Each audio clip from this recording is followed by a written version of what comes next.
Santo anjo do Senhor, meu zeloso e guardador, se a ti me confiou a piedade divina, sempre me rege, me guarde, me governe, me ilumine. Amém. Em nome do Pai, do Filho e do Espírito Santo.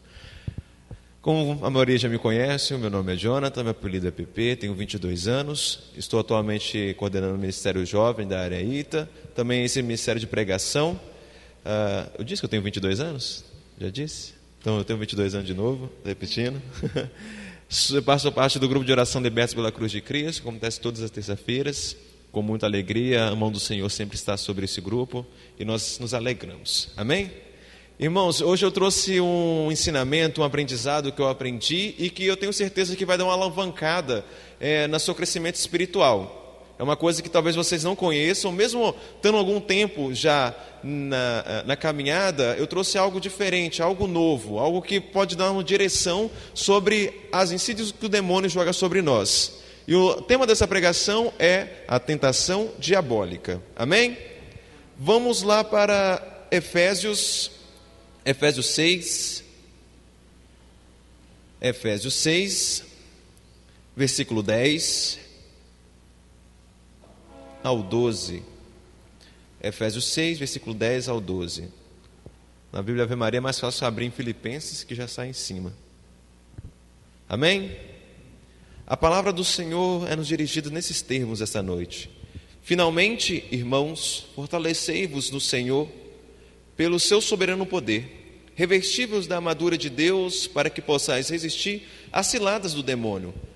Pois não é contra homens de carne e sangue que temos que lutar, mas contra os principados e potestades, contra os príncipes deste mundo tenebroso, contra as forças espirituais do mal espalhadas nos ares. Essas são para nós palavra do Senhor. Meus queridos, nós temos que em mente no nosso servir, claramente nós temos a certeza de que nós estamos vivendo um combate espiritual, pois a nossa vida não é somente física, mas também há o espiritual. E é interessante que nós devemos tomar cuidado com as tentações. Muito se fala da possessão, há um escrúpulo muito grande sobre a possessão demoníaca. E as pessoas tendem a dar mais atenção justamente à possessão. E a gente tem que prestar atenção que a tentação é mais perigosa do que a possessão. Por que motivo? Porque a única coisa que nos pode levar para o inferno é o pecado.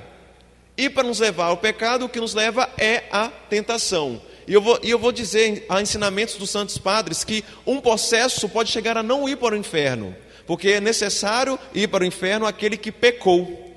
Então nós que estamos nessa caminhada todos os dias, nós somos bombardeados por Satanás para pecar, para o pecado. Santo Tomás de Aquino, na Suma Teológica, na primeira sessão, ele diz assim: é próprio do diabo tentar. O diabo está aí justamente para fazer isso, tentar-nos a cair no pecado, tentar-nos tirar da graça de Deus. A possessão é só uma ação extraordinária, mas a tentação é uma ação ordinária do inimigo. Todos os dias que nós acordamos, ele já começa a nos tentar, até nos nossos sonhos, esse perigoso, até nos nossos sonhos.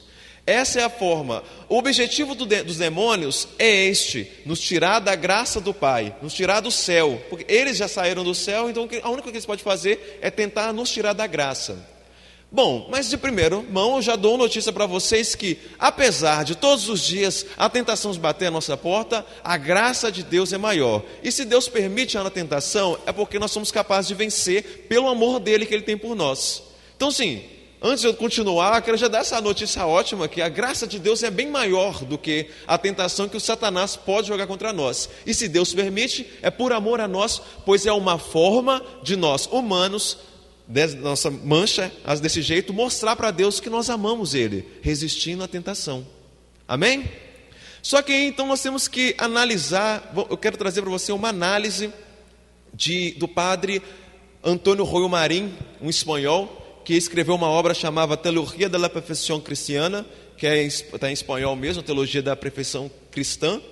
Está disponível na internet grátis mesmo para a gente baixar, só que está em espanhol, mas é necessário... Está com sono? né? Mas você pode traduzir, como é espanhol, é mais simples do que o inglês, né? Então vocês podem pesquisar, que é um livro muito bom. Hoje no Brasil, muitos estudam Tanqueray, que é um outro padre que fala sobre a vida espiritual, mas Padre Antônio Rui Marinho ainda é melhor. E ele faz uma análise da tentação, de como a tentação chega até nós, através da primeira tentação do mundo, lá em Gênesis, no início. Então, vocês não precisam pegar, mas eu vou estar aqui com Gênesis 3, onde está a primeira tentação. E ele faz assim, passos que o inimigo chega até nós. 7 passos, para a gente começar a se localizar, para termos ideia. A primeira coisa é a aproximação. Primeira coisa que Satanás faz, ele aproxima de nós. Isso não é depósito de fé, nem dogma, e muito menos está na palavra. A opinião de alguns padres, que da mesma forma como existe um anjo da guarda conosco, existe um demônio. Mas, porém, se nós começarmos a olhar lá na tentação em Jesus, no deserto, o Satanás se aproximou de Jesus, tentou, mas como não conseguiu, se afastou para um momento oportuno.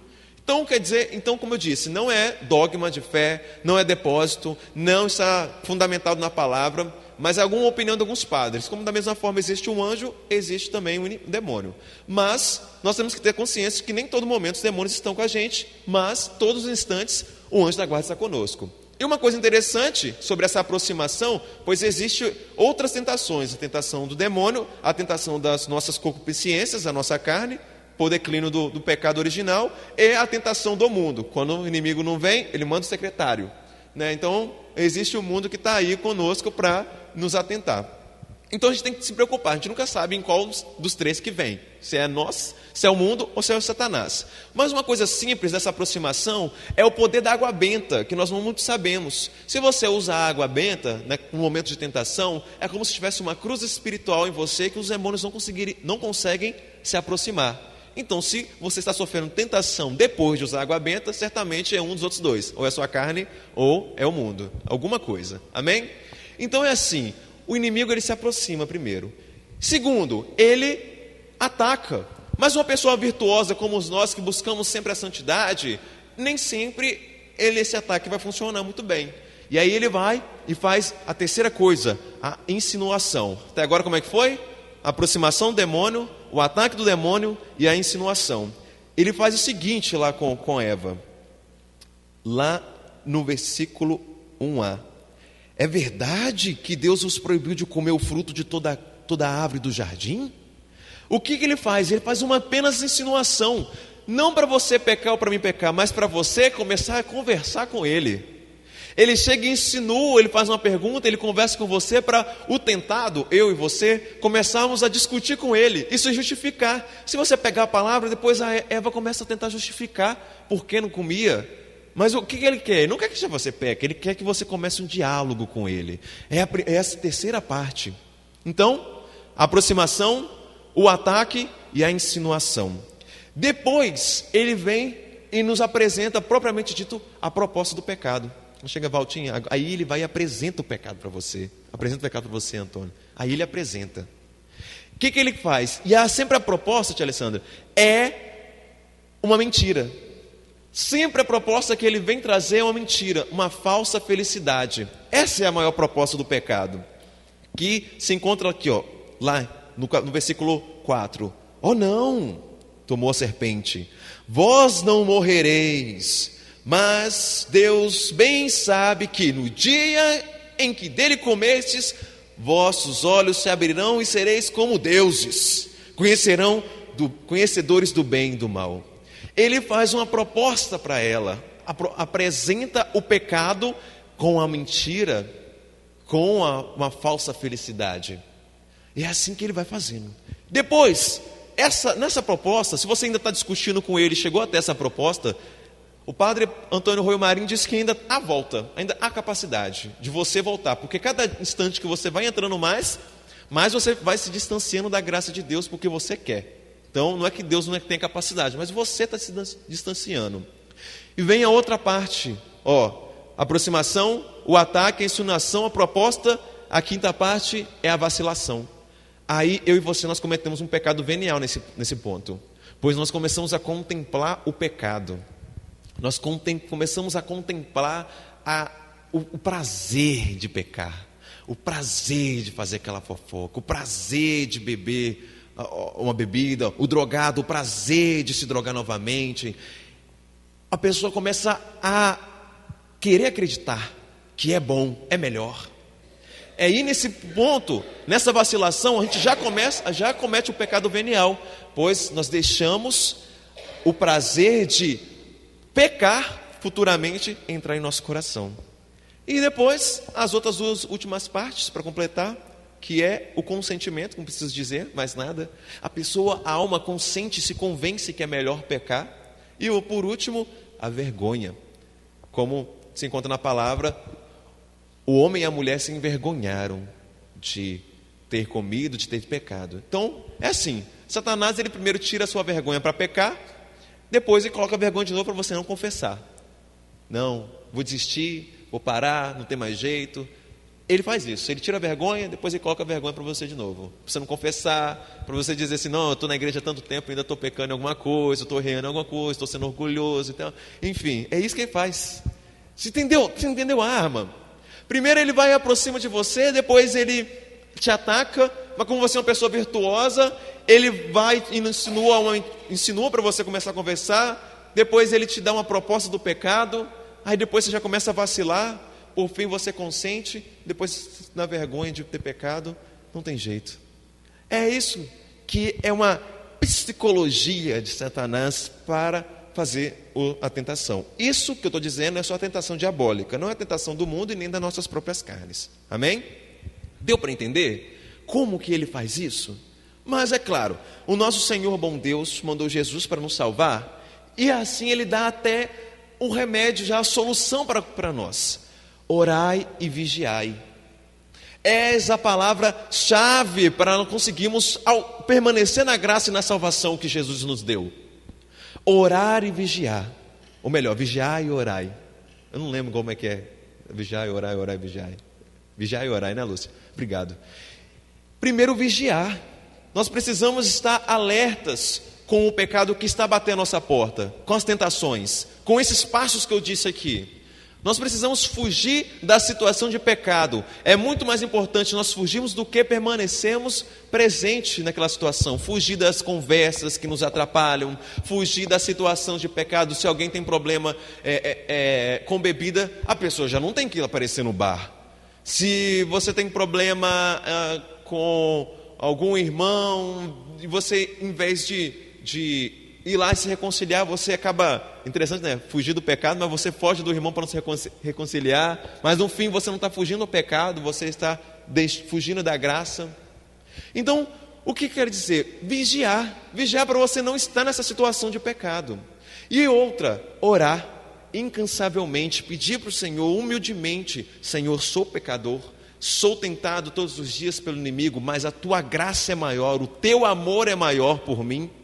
E eu já fui liberto pelo sangue do teu Filho Jesus na cruz, e pelo poder do Espírito Santo que o santifica, me dê essa graça de vencer. É isso que nós precisamos fazer todos os dias. Todos os dias. E é nesse instante, meus irmãos e irmãs, que eu convido você a reclinar a sua cabeça, e que nós possamos refletir novamente como é o inimigo. Ele é astuto, como ele tenta bater a nossa porta todos os dias. Ele não tenta, ele bate a nossas portas todos os dias, tenta nos atacar, fica nos insinuando, para a gente poder conversar com ele. Ele quer isso, ele vai querer atenção para conversar com ele. Depois ele, sem querer, ele querendo, na verdade, ele vai te dar uma proposta, uma mentira da felicidade, e aí nós encontramos vacilantes, erramos e caímos na tentação e caímos. Mas hoje não, hoje nós queremos voltar para o Senhor no Salvador. Retorne ao Senhor que te ama e que te liberta.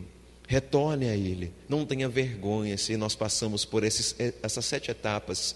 Não se envergonhe, volte para o braço do Pai Todo-Poderoso. Deixe Ele de amor e misericórdia te cuidar e te dar a força a cada dia, a cada instante, para podermos assim permanecermos na salvação, permanecermos na graça e na bênção que foi nos dada por Jesus Cristo na cruz. Louvado seja nosso Senhor Jesus Cristo.